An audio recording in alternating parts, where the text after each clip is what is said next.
आजकल information overload है, बहुत जगह से पता चल रहा है। कोई कह रहा है कि आप ये वाले स्टॉक्स खरीद लो, ये खरीद लो, ये कंपनी ऊपर जा रही है। जैसे अभी इलेक्शन हुए तो उस टाइम पे बहुत आ रहा था ये कंपनीज के आप स्टॉक्स खरीद लो, यहाँ इन्वेस्ट कर लो।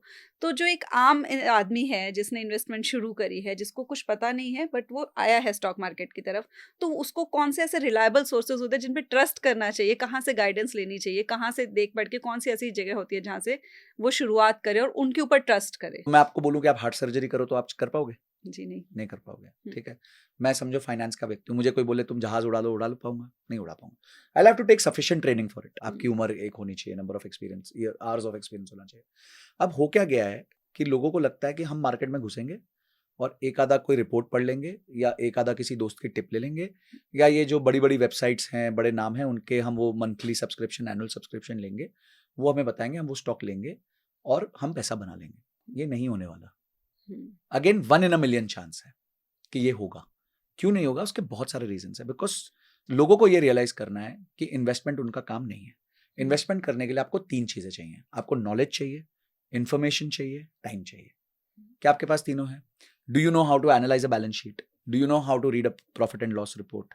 Do you understand what are cash flows of the business? Do you learn आपको ये आता है कि मैक्रो एनालिसिस कैसे करते हैं, इकोनॉमी की एनालिसिस कैसे? आपको नहीं आता। मैं नहीं कह रहा आप गलत हो, सही हो, ये आपका काम नहीं है। मैं पायलट को थोड़ी बोलूंगा कि यार तुम बैठ के बैलेंस शीट पढ़ो, वो उसका काम जहाज उड़ाना है, वो जहाज उड़ाएगा। तो नॉलेज आपके पास नहीं है, no problem. Markets do not work on knowledge alone, they also work on information. तो अचानक से कोई इवेंट हो गया, ट्रिगर हो गया, फेड ने कुछ कर दिया, वहां पे सिंगापुर में कुछ हो गया, जापान के निकाय ने, जापान ने पहली बार रेट्स बढ़ा दिए तो मार्केट क्रैश कर गई। ये सब आपको नहीं पता होता, ये अचानक इन्फॉर्मेशन आती है and you will not have time, because आप तो अपना डेली काम कर रहे हो, ऑफिस जा रहे हो सुबह या फिर कुछ काम कर रहे हो, तो you will not be able to react to these news. तो इन्फॉर्मेशन आपके पास आती नहीं है। और थर्ड, आपके पास टाइम है नहीं, क्योंकि आप अपना मेन काम कर रहे हो। तो जब आपके पास नॉलेज नहीं है, जब आपके पास इन्फॉर्मेशन नहीं है, जब आपके पास टाइम नहीं है, तो ये टिप्स विप्स सुन के क्यों निवेश कर रहे हो? एक फंड मैनेजर बैठा है, म्यूचुअल फंड चलाता है, जिसका रोज का काम है ये। ठीक है, आप ऐसा तो नहीं जहाज में चढ़ोगे, पायलट को साइड हटो यार मैं चलाऊंगा आज, प्लेन तेरा भाई चलाएगा, ऐसे थोड़ी होगा। तो उसी तरह आप क्यों स्टॉक तेरा भाई खरीदेगा? क्यों होगा?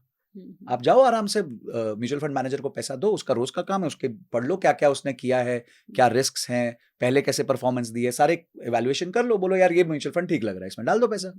आप अपना व्यवसाय करो, अपनी एक्टिव इनकम बढ़ाओ, क्योंकि जितना आप ज्यादा एक्टिव इनकम बढ़ाओगे उतना आप ज्यादा निवेश करोगे, जितना ज्यादा निवेश करोगे उतना ज्यादा आप आगे जाके रिवॉर्ड्स पाओगे। तो लोगों ने ना ये अपेक्षा में कि मैं कोई स्टॉक ऐसा मेरे को लग जाए, जैकपॉट लग जाए, इस अपेक्षा में ही लोग जीते रहते हैं। और ये गरीब मानसिकता है। Wealth will be created only over long term and the best method to create wealth is to hand it over to the person who can do it, जिसको आता है करना। जो हमारे म्यूचुअल फंड मैनेजर्स हैं उनको आता है।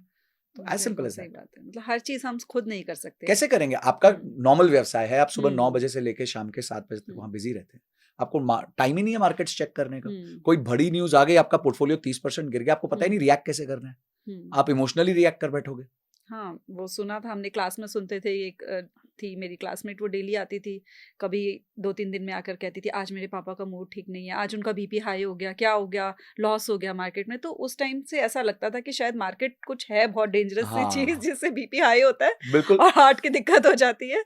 तो वो आपने कहा कि आपने वो सही बोला कि एक तो पेशेंस होना चाहिए और लॉन्ग टर्म इंस्टेंट ग्रेटिफिकेशन की जगह लॉन्ग टर्म इन्वेस्टमेंट्स पे फोकस करना चाहिए। ये नहीं सोचना चाहिए कि कोई ये वो अलादीन का चिराग है कि यहाँ पैसा डालेंगे, यहाँ पे डाला और वो 4 गुना होके 10 गुना होके मैं जल्दी से जल्दी मिल जाएगा।